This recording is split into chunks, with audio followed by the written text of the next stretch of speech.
Hello everyone, welcome back to Storytime at Robin's Treehouse. Today's book is Sneaky Beak by Tracey Corderoy and Tony Neal.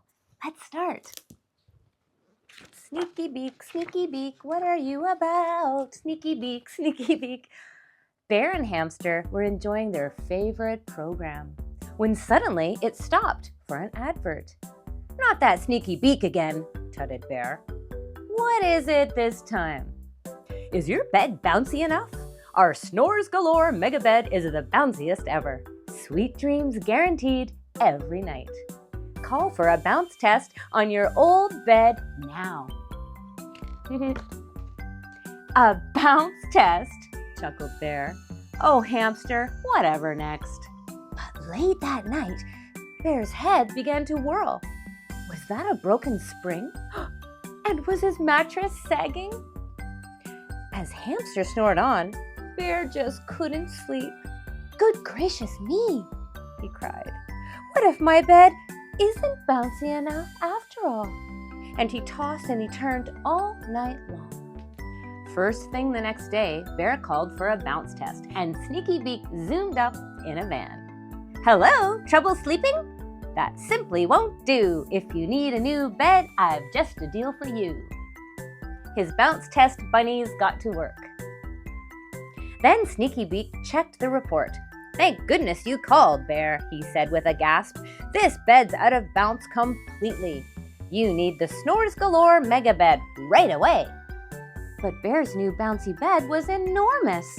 There was room for nothing else. Wait, he squeaked as Hamster's things were carted out. Sweet dreams, replied Sneaky Beak.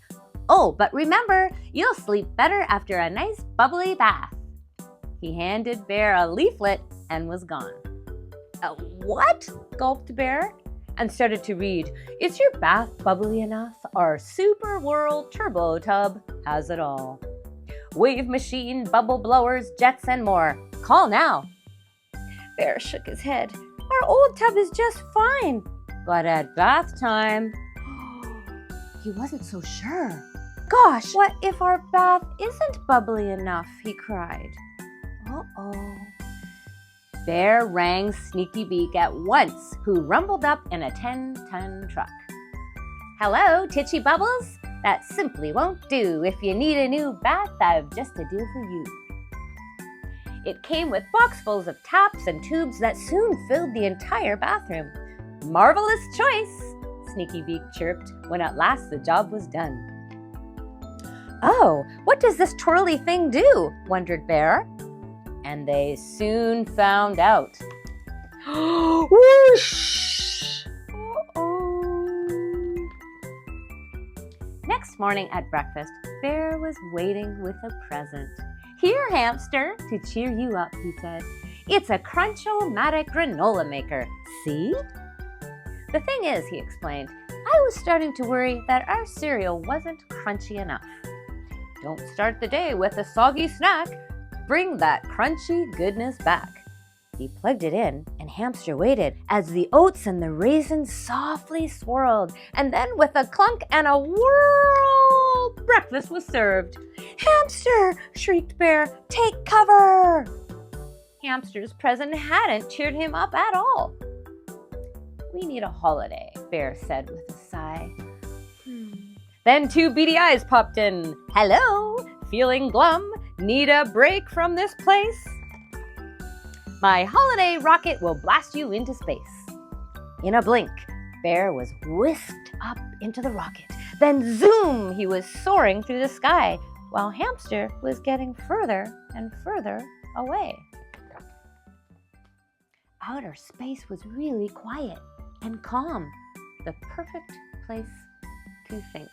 How silly I've been, whispered Bear, changing beds and bathtubs and breakfasts. What made him happiest of all was none of those things. So Bear set the rocket's dial to take him right back home. To the friend he wouldn't change for anything. Oh, Hamster, said Bear, I've missed you. Bear and Hamster tidied up together. Their new stuff was just getting in the way. The question, said Bear, is What are we going to do with all of it? With that, a beak poked in through the letterbox. Is your bin big enough? Our new trash-tastic dustbins will hold all your unwanted rubbish. Open your door to test one out now. Bear folded his arms. No thanks, he called back. Hamster and I will recycle. From then on, things were simply fine. Bear and Hamster had each other, and that was all they needed. Wow, but Sneaky Beak's dustbin did come in rather handy after all. Look at this. Look at that. Sneaky Beak.